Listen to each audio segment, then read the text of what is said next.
Buenos días, buenas tardes, buenas noches, estimados niñitos del turno de la mañana y el turno de la tarde de comunicación y psicolingüística, que se ha convertido en una clase virtual, vale, pero créanme que no ha sido mi responsabilidad, ha sido debido a causas ajenas a mi voluntad.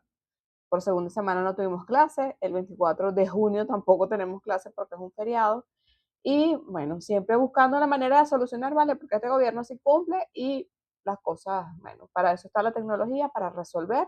Además que ustedes pueden ver la clase, si está muy fastidiosa, dejen eso, me dejan ustedes hablando ahí, se ponen a cocinar, se meten a bañar, se ponen a limpiar el baño, entonces bueno, no están en el mismo recinto que yo, pero están escuchando la información, que es lo que me interesa. Y para hoy vamos a continuar con la segunda unidad o la segunda temporada de las 6 que nos corresponden, que tienen que ver otra vez, o seguimos viendo, semiótica y semántica. Ya yo se los dije que ese es uno de los temas que a mí de verdad me pone un poco así tensa, porque yo sé que uno, en el conocimiento que uno supuestamente tiene de la lengua, uno jamás ha profundizado en procesos de significación de la lengua que hablamos. E incluso cuando hablamos de semiótica, de los signos que usamos, porque miren, eso es mentira, nadie se pone a filosofar viendo el semáforo, porque el semáforo es amarillo, porque tiene una luz roja, verde y una amarilla, porque será nadie, uno nada más acepta la convención, uno acepta que eso existe, bueno, el semáforo te enseñan cómo se usa y listo, pero nadie se detiene en ese asunto de ay, me voy a filosofar porque el semáforo, y por qué no hicieron, porque no es redondo, no, es así, listo. Entonces, la semiótica viene así como un poco, la semiótica y la semántica vienen así como a hacernos buscar en nuestro vasto proceso comunicativo a detenernos. A ver, ¿por qué ciertas cosas suceden así? Y eso no estamos familiarizados. Yo estoy clara con ese asunto, por eso yo trato de no hacerlo tan complejo. Aunque hablo mucho, yo trato de que eso ustedes puedan relacionarlo con su realidad, porque nuestra realidad está constituida de signos. Y bueno, aquí ustedes que necesitan un conocimiento más o menos sólido de la comunicación, de interpretación, esto de alguna manera les allana o les facilita ese camino, ¿vale? Porque ustedes van a tratar con otra persona que se maneja en el mismo sistema de signos, pero que tiene diferentes maneras de interpretar. Y cuando esa manera de interpretar ustedes empiezan a verla alejada de la convención, ustedes, epa, aquí pasa algo, esta persona está sufriendo de Alzheimer. Epa, ¿qué pasa? Esta persona tiene alguna cosa que me está indicando a través de su forma de comunicar. Entonces, bueno, más o menos para ponerlos en contexto.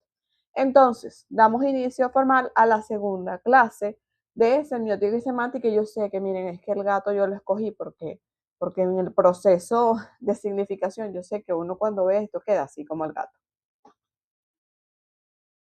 Entonces comenzamos con qué tenemos para hoy. En este episodio, esto parece la Rosa de Guadalupe, es que nos han pasado tantas cosas los miércoles.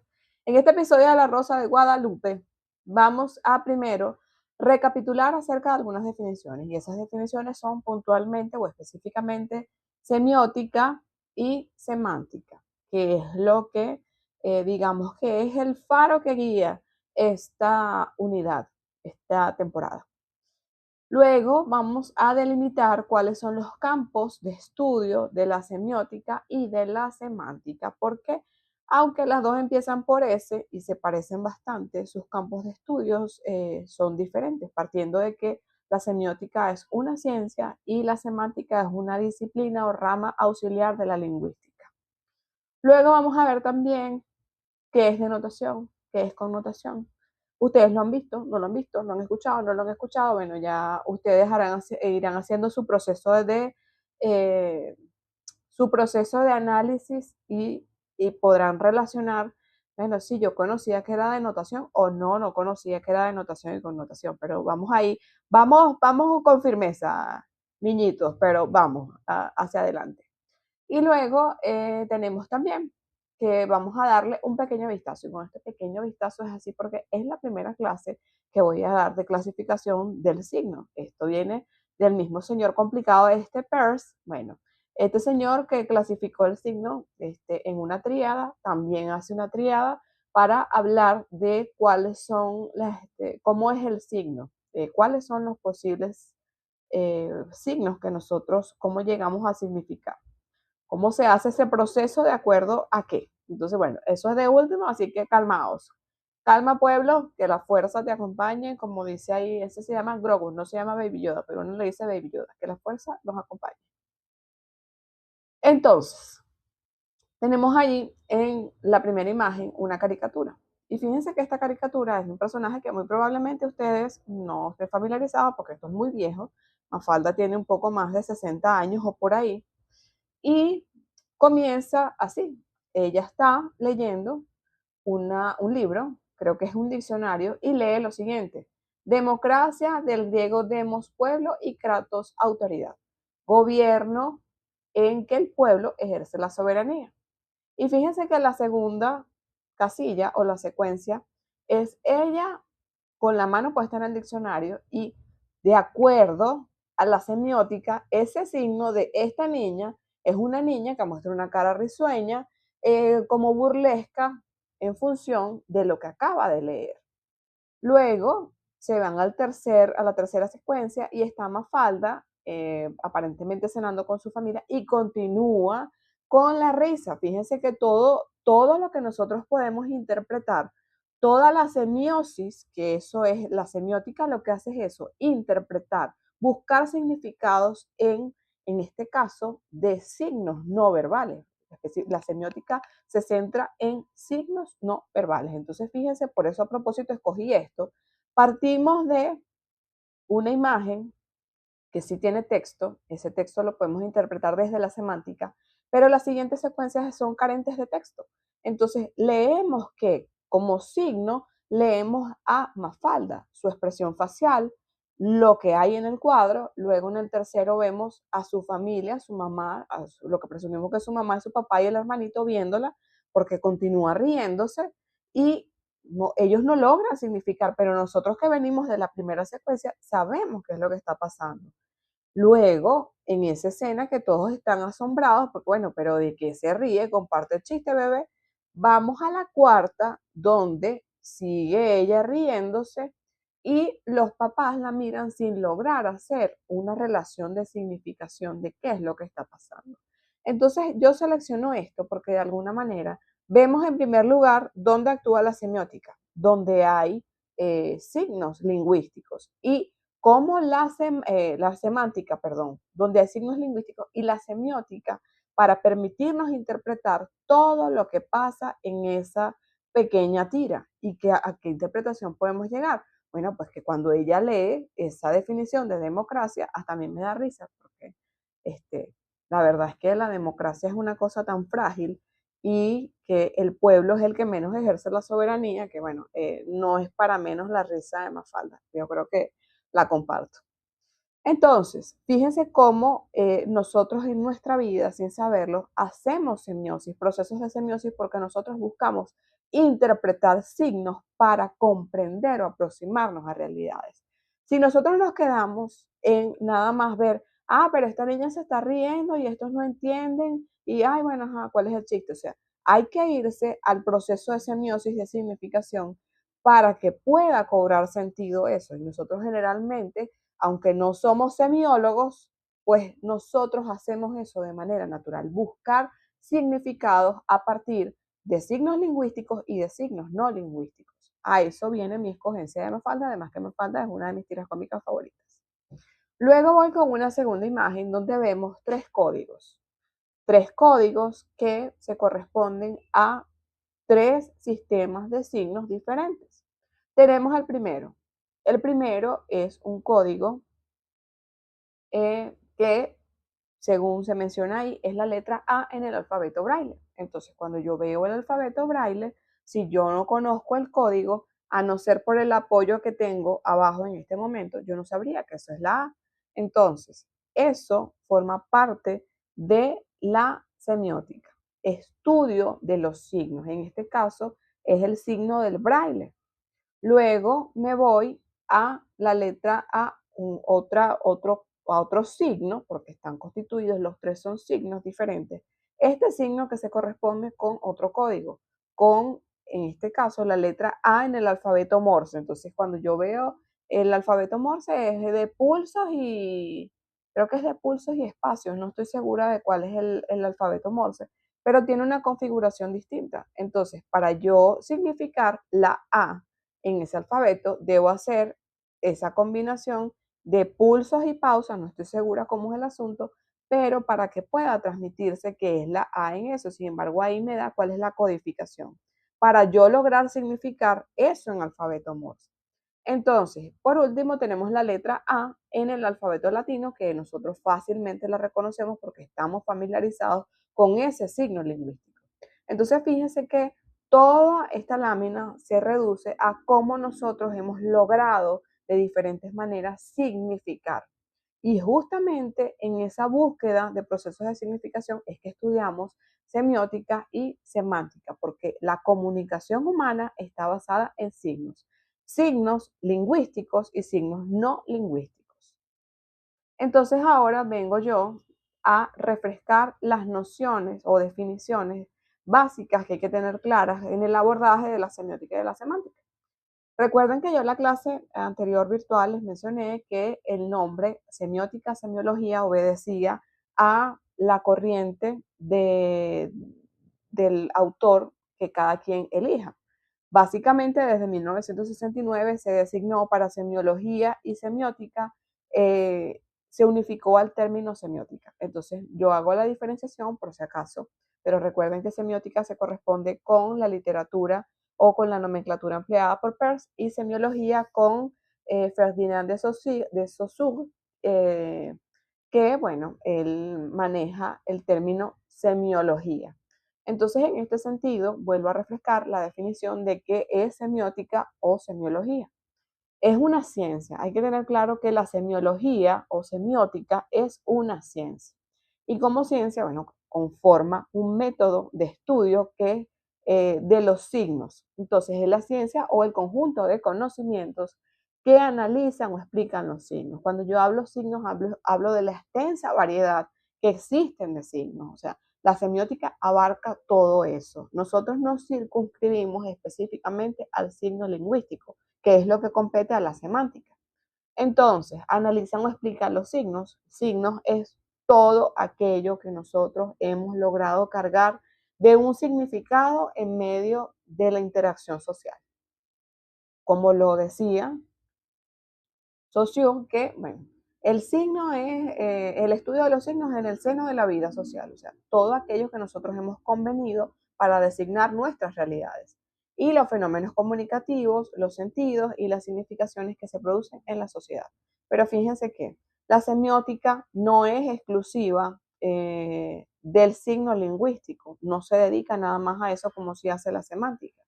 La semiótica abarca todos los signos, por eso ustedes van a, si en algún momento revisan, ustedes van a encontrar semiótica del color, semiótica en el cine, semiótica en el marketing, semiótica en casi todos los aspectos de la vida existe la significación, los signos que transmiten algo y que son estudiados desde diferentes perspectivas. La semiótica por eso es extremadamente amplia. Hablar de un estudio de semiótica es así como semiótica general, pero cada área tiene su propio manejo y comprensión de los signos. Por otra parte, cuando hablo de semántica, si a mí me tocara de alguna manera graficarlo, la semántica es una rama auxiliar de la lingüística que estudia específicamente el signo lingüístico. Estudia el significado de las expresiones lingüísticas. Fíjense que es importante que ustedes logren diferenciar que la semiótica abarca el amplio estudio de los signos, mientras que la semántica solo se ocupa de una pequeña fracción que son las expresiones lingüísticas. Sean palabras, sintagmas, que quiere decir oraciones, sintagmas y oraciones. No podemos estudiar, fíjense que es importante que nosotros no podemos estudiar la semántica sin conocer la gramática y otros aspectos de la estructura de la lengua. Es decir, para usted tener un acceso a la comprensión de los significados, debe tener algún conocimiento base acerca de gramática y estructura de la lengua que va a analizar esos significados, porque si no, bueno, va a estar complejo el asunto. Ahora bien, cuando nosotros tenemos que, digamos que delimitar esa frontera entre qué estudia la semiótica y qué estudia la semántica, vamos a encontrar lo siguiente. Cuando hablo del campo de estudio de la semiótica, debo empezar por decir que a diferencia de la semántica, la semiótica es una ciencia independiente, no necesita un auxiliar. O sea, evidentemente que va a echar mano de otras disciplinas para enriquecerse, pero ella como ciencia es independiente. Y esta ciencia estudia los signos en sí mismos, su estructura, clasificación y tipos. ¿Cuál es el objetivo que tiene esta ciencia?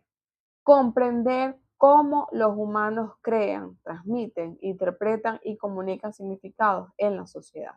Fíjense que cuando yo hablo de comunicación, cuando hablo de lenguaje, todas esas formas, la comunicación y el lenguaje están de manera social convenidos.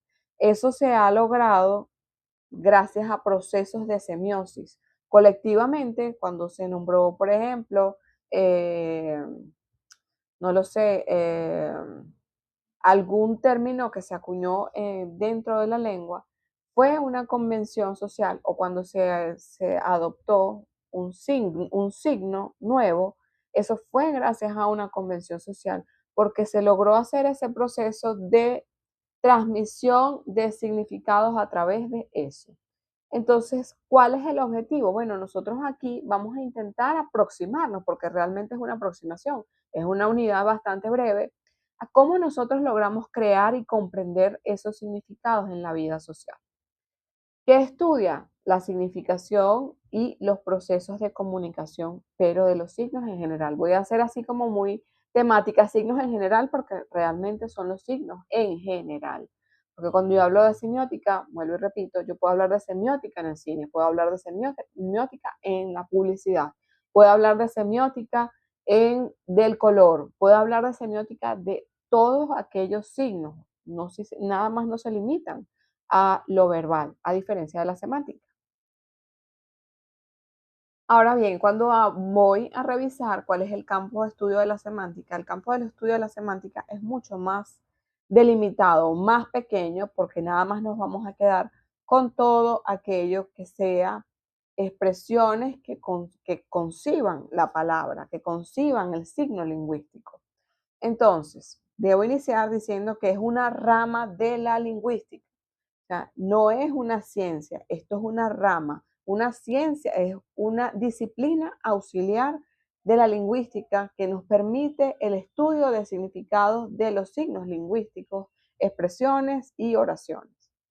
Su objetivo es comprender cómo los hablantes decodifican e interpretan los mensajes, así como analizar las relaciones de significado dentro de una lengua. Cuando nosotros veamos más adelante, unos minutos más allá, no sé cuánto, con notación y denotación, eso forma parte de la comprensión de la producción de significados. Cómo nosotros logramos hacer a partir de un mismo signo lingüístico, no uno solo, diferentes posibilidades de significado. Eso lo estudia. Las relaciones, ok, porque en un contexto esta palabra es esto y porque en otro es otra. Eso lo estudia la semántica.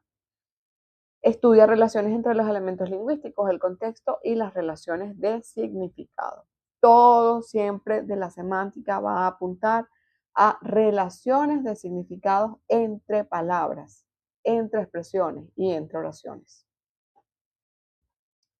Ahora voy a explicar, voy a aproximarlos a denotación y connotación, que son dos conceptos que están ligados también a los significados.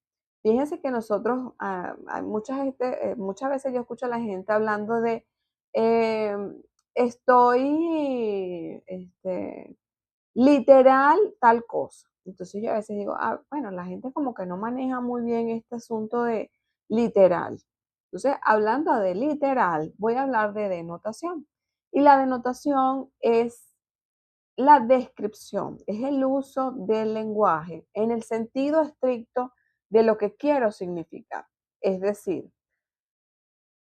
es lo literal. Por ejemplo, yo digo, voy a comer. Entonces, voy a comer me refiere a mí ese significante a un significado de, bueno, una persona que va a alimentarse. Ahora, esa denotación está vinculada con lo que directamente quiero expresar y refiere el signo. Es decir, comer es ejecutar una acción de alimentarse. La denotación es portadora del significado del diccionario. Si yo digo voy a comer, eso es lo mismo decir que comeré, bueno, es ejecutar la acción de ingerir un alimento. Más nada. O sea, es lo estrictamente apegado a la acción que se va a ejecutar. Refiere el contenido del signo tal como es asumido y aceptado por un grupo que lo emplea. Entonces, la denotación lo que hace es, en primera línea, permitirnos una comunicación más o menos homogénea eh, con respecto al manejo de los significados. Entonces, cuando yo hablo de voy a comer, entonces, bueno, ya yo sé que es ejecutar una acción de alimentarme. Ahora, cuando yo digo eso, ok, me queda claro que es el uso literal, apegado a el sentido de la palabra, de la acción. Voy a comer, este, eh, eso, porque no se me ocurre un ejemplo como de denotación. Bueno, una cascada, o por ejemplo, vamos a hablar de la denotación, padre. Padre, cuando uno dice padre, papá, uno se imagina al su señor de la forma que uno lo tenga, como concepto abstracto instalado en la cabeza, papá. Ah, papá, bueno. Eh, la palabra denota, bueno, mi papá, bueno, denota que es un ser con el que tengo que es mi progenitor, con el que tengo algún tipo de relación, y bueno, ya, hasta ahí. Ahora, se dedica, cuando yo digo mi papá, es describir el vínculo, la relación, señalar a la persona, en el sentido que lo describe el diccionario, en el sentido más apegado a el significado. Listo. Cuando yo hablo de connotación, voy a usar la misma expresión, mi papá. Entonces, cuando yo a mi papá le empiezo a asociarlo a otras cosas. El padre, por ejemplo, es seguridad, eh, contención, protección, proveedor. Ya ahí hay un significado connotativo, porque a ese concepto, a ese signo lingüístico le estoy atribuyendo otras cosas que para mí no están referidas en la palabra, pero que para mí el padre es eso, el padre es contención, el padre es amor, el padre es protección. Entonces ahí estoy dándole un sentido connotativo a eso, a ese mismo signo lingüístico que denotativamente solamente refiere a este señor con ciertas características, pero que es un hombre y que tengo una relación filial con él. Ahora paso aquí a llenarlo de otras características, de otros atributos que son posibles gracias a esa posibilidad de connotar. Entonces, es el estudio del significado de los signos, de los enunciados y de cualquier texto o discurso mediático dentro del proceso que asigna tales significados. La connotación me remite a otras ideas o evocaciones. Cuando yo digo papá y digo protector, o sea, o me remite a contención, amor, proveedor, eh, fuerte, presente, no sé, una cantidad de cosas que ya escapan del concepto. Ahí yo estoy connotando la idea de papá o el signo lingüístico de papá. Entonces, es aquello que es sugerido sin ser referido.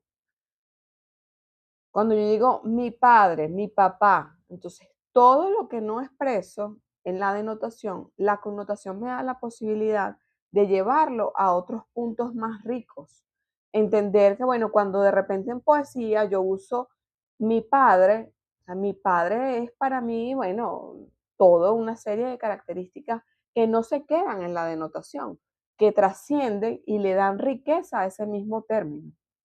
Asocia al significado del signo nuevos sentidos y le da una apertura semántica. Entonces, cuando yo hablo en algún contexto de mi padre, pues yo podré leer una cantidad de cosas de la manera en que se ha dicho.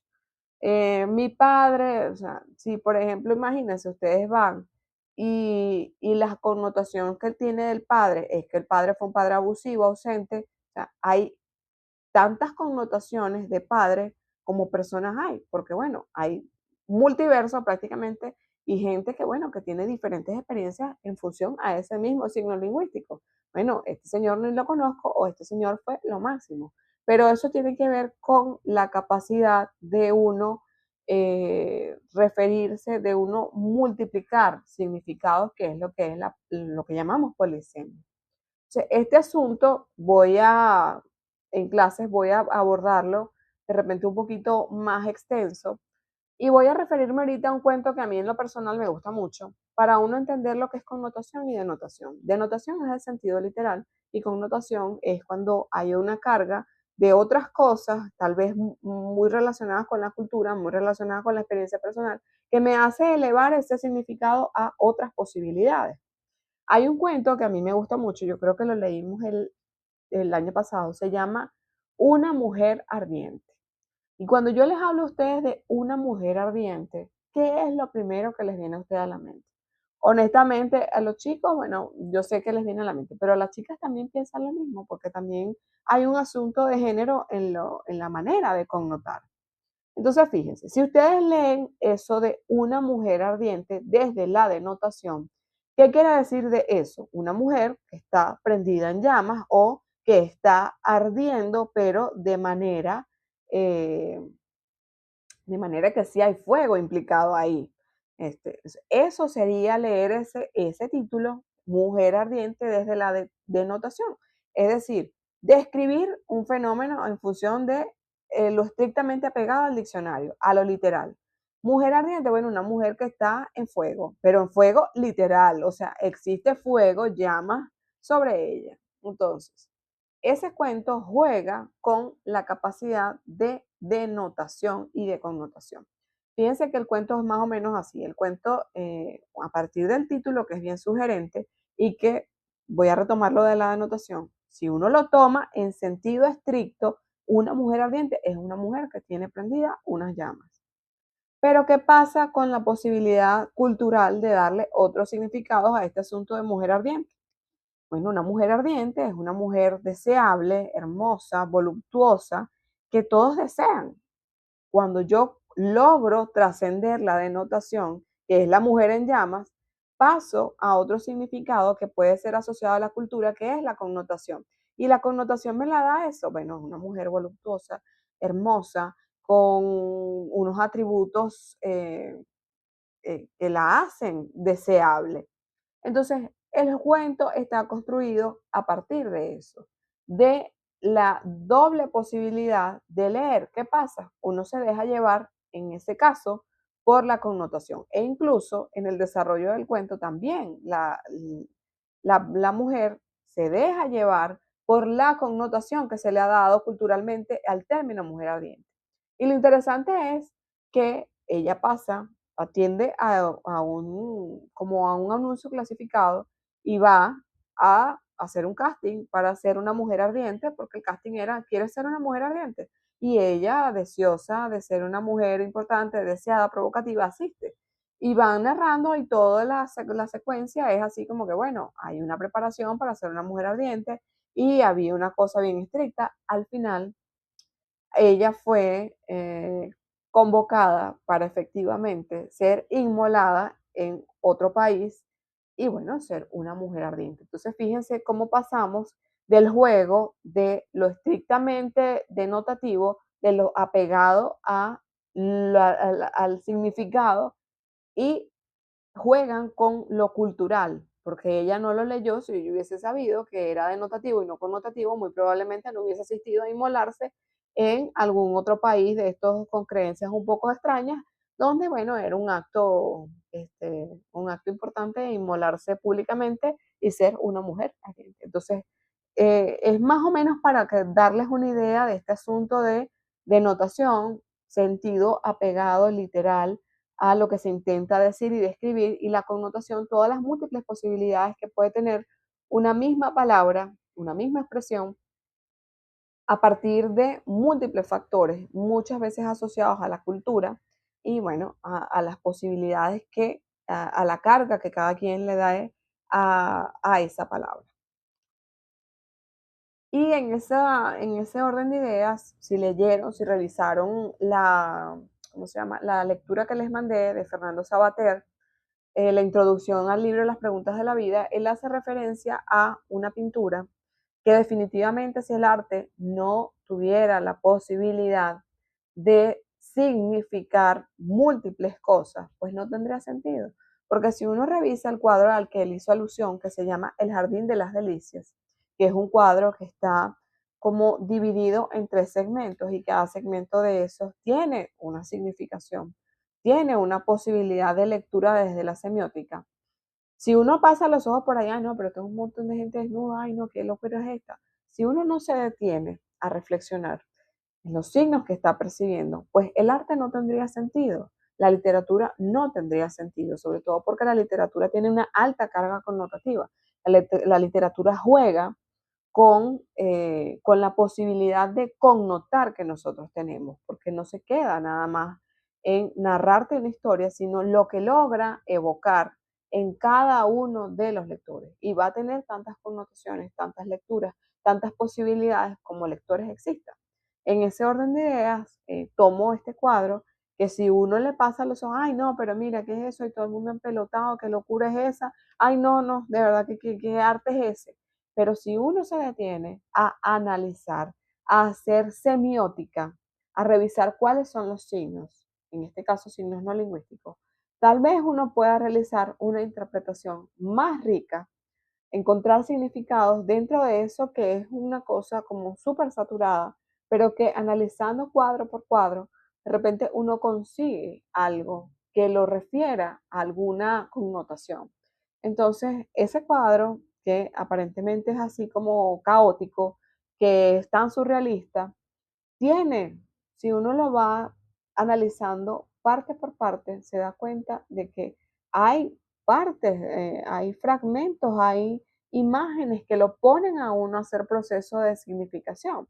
Porque fíjense, todo el mundo está desnudo, todos. Ahí creo que no hay una persona vestida dentro de ese cuadro. Y en esas escenas vemos diferentes, diferentes signos, diferentes cosas que pueden cobrar un significado si nosotros las revisamos. Entonces, muchas veces hay que detenerse a revisar las cosas que tenemos al frente. Hay que sentarse a hacer un proceso no solo de denotación en cuanto a la lectura, sino de connotación para revisar cuáles son las posibilidades que tenemos enfrente de significación. Entonces, ese cuadro tan aparentemente caótico, fíjense cómo hay diferentes cosas que están pasando. Asimismo, en la realidad, hay diferentes signos y diferentes posibilidades de significación que hay que mirar con detenimiento. Entonces, fíjense que aquí, en esto que parece una cúpula, una bola, hay una pareja. Y una pareja que está así como en otra cosa distinta a la que andan los demás, pero todos están haciendo algo y toda esa realidad es susceptible de de buscar un significado, porque nosotros los seres humanos necesitamos hacer semiosis, necesitamos buscar significados.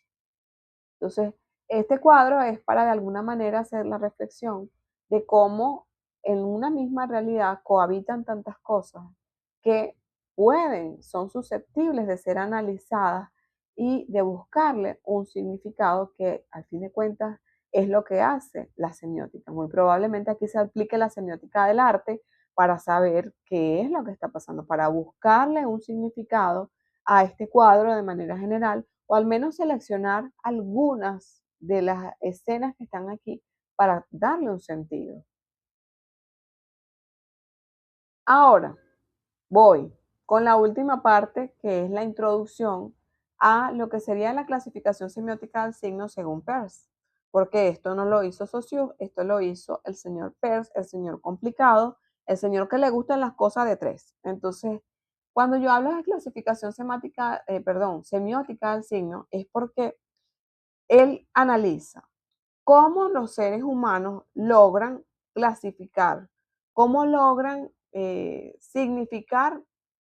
significan todo de la misma manera, ¿no? Sí, bueno, entonces él hizo este sistema de clasificación que él lo determina en unas relaciones más complicadas. Yo no estoy metiéndome en esa profundidad, que si primeridad, segundidad, terceridad, o sea, para ver cómo la gente logra significar, porque al fin de cuentas, a él lo que le interesaba es cómo esta gente logra establecer un vínculo entre la realidad y lo que quieren decir. Entonces, ahí viene este sistema de clasificación del signo.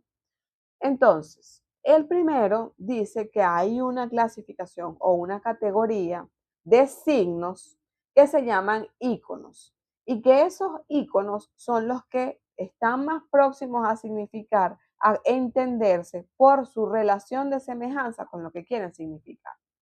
Entonces, el signo se relaciona con su objeto por tener una semejanza.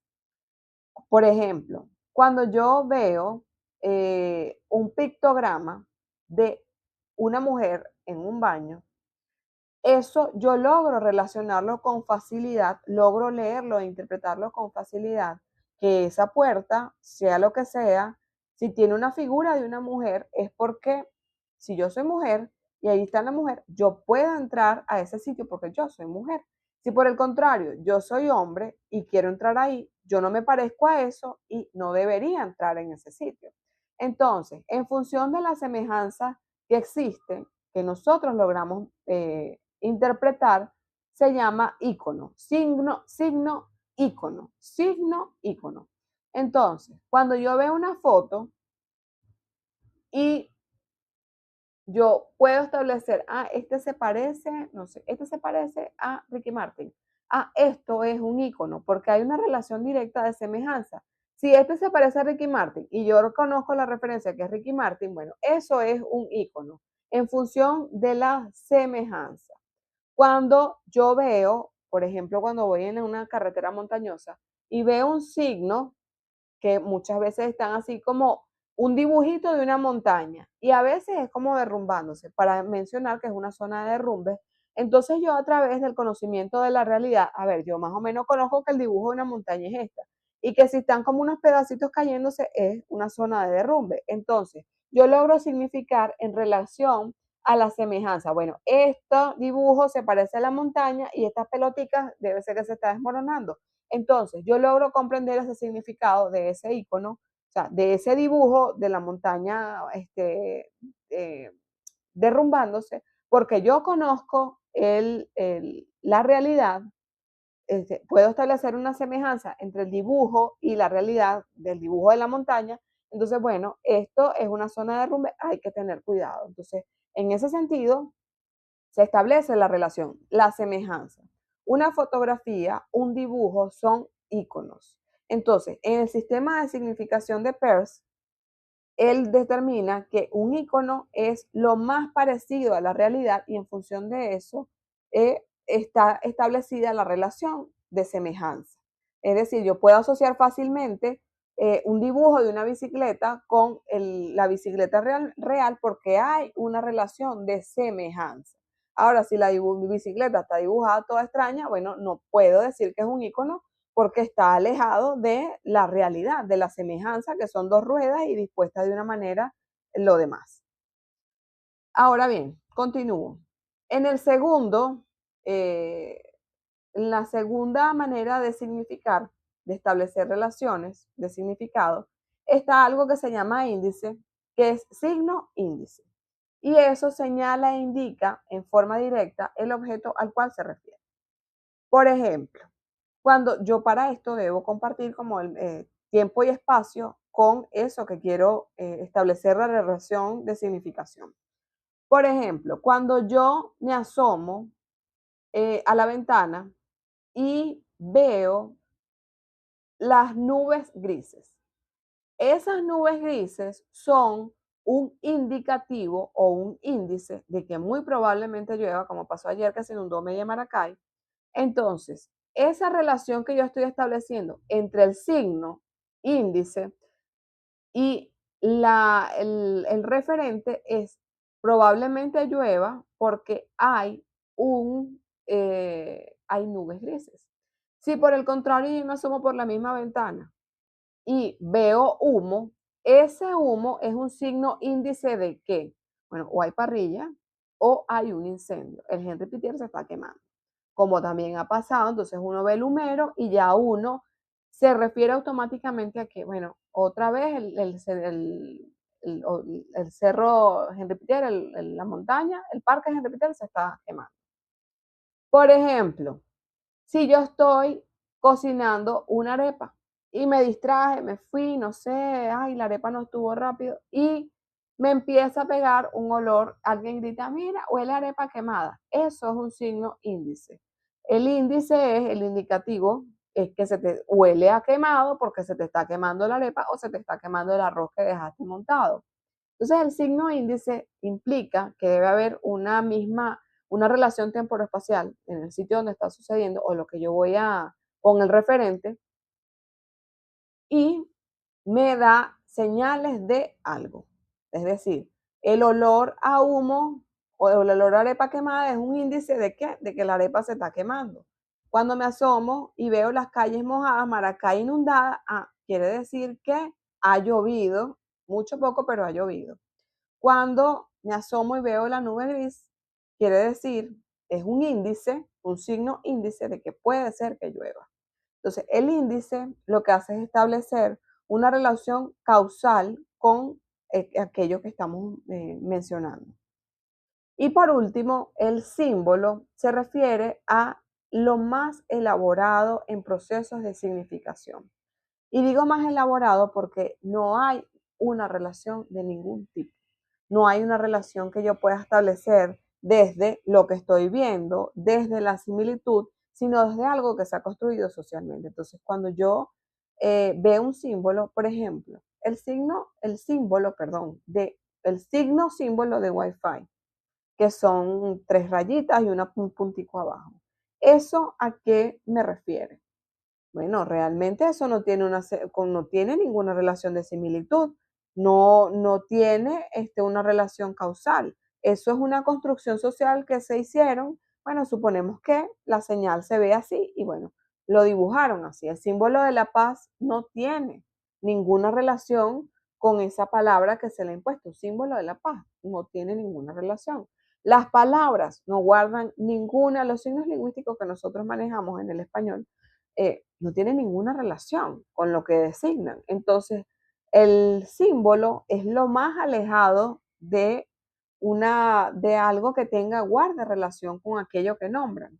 Entonces, el símbolo es más convenido socialmente que todos los demás. Por eso se dice que el símbolo es lo más alejado en relaciones de significación porque no guarda ninguna relación. Simplemente es algo que se combinó para ser manejado socialmente. Las lenguas son símbolos. Eh, hay muchos signos, por ejemplo, la tarjeta amarilla, roja de fútbol, eso es un símbolo. O sea, ¿qué relación tiene esos dos colores con las acciones que buscan que las personas ejecuten? Entonces, las banderas también son símbolos. Esto voy a reforzarlo, como todo lo demás en clases, pero me gustaría que se fueran con la idea. Yo sé que es una cosa abstracta, una cosa que es por primera vez que uno ve, pero forma parte de comprender cómo nosotros hemos logrado establecer sistemas de significación a través del signo. Tengo por aquí algunos ejemplos de índice, icono y símbolo. Fíjense que yo usé a este señor, que es Freud, y pongo la foto, porque tal vez ustedes ya la han visto, y la relación de similitudes, aunque nosotros no conocimos a Freud, un retrato forma parte de los iconos, una fotografía forma parte de los iconos como sistema de representación, de significación, por su semejanza. Cuando yo coloco esta otra que se corresponde con un índice, fíjense que aquí hay un montón de humo. Y si no estuviera aquí este fuego, ustedes pueden llegar a la conclusión de que este humo es un índice de que hay un incendio. El índice es un indicativo de que hay otra cosa que a la cual me está refiriendo. Entonces, si no estuviera esto aquí, pero ustedes ven este montón de humo, ustedes no se iban a imaginar que eso es una parrilla, es un incendio, porque hay un conocimiento de la realidad. Y por último, tenemos el símbolo, que es una construcción que se ha hecho en sociedad, como la mayoría de los signos que nosotros manejamos son símbolos. La lengua, como mencioné, es un símbolo. No tiene ninguna relación directa con lo que nosotros nombramos de la realidad. Muchos sistemas de comunicación, el semáforo es un símbolo. El semáforo no tiene ninguna relación directa, de semejanza, ni de indicar más nada. Es una construcción social. Entonces, cuando yo hablo del sistema de tarjetas del fútbol, que es tarjeta amarilla y tarjeta roja, que hay que tener comprensión, hay que tener conocimiento de eso para entenderlo, estamos frente a un símbolo. Entonces, yo sé que la clase está pesada, pero recuerden, ustedes la pueden ver en 5 partes de aquí, acá nos volvamos a ver. Me interesa que tomen nota de aquello que no entendieron, que busquen las relaciones, que empiecen a interpretar la realidad vista como signos, porque la realidad está llena de signos y los signos lingüísticos son una pequeña parte. Pero ustedes no van a trabajar nada más con signos lingüísticos, a ustedes les va a tocar leer la extensa realidad, que es un paciente con ciertas características, y a ustedes les va a tocar connotar, no quedarse en lo básico, en la lectura literal ni de las personas ni de los textos. Entonces hay que aprender a manejar esos sistemas de signos. Entonces cierro la clase de hoy, que bueno, no pretendía hablar 47 minutos, pero sucedió, pasaron cositas. Y cierro con el meme del día, que es denotación, la denotación viéndolo con esta cara, la connotación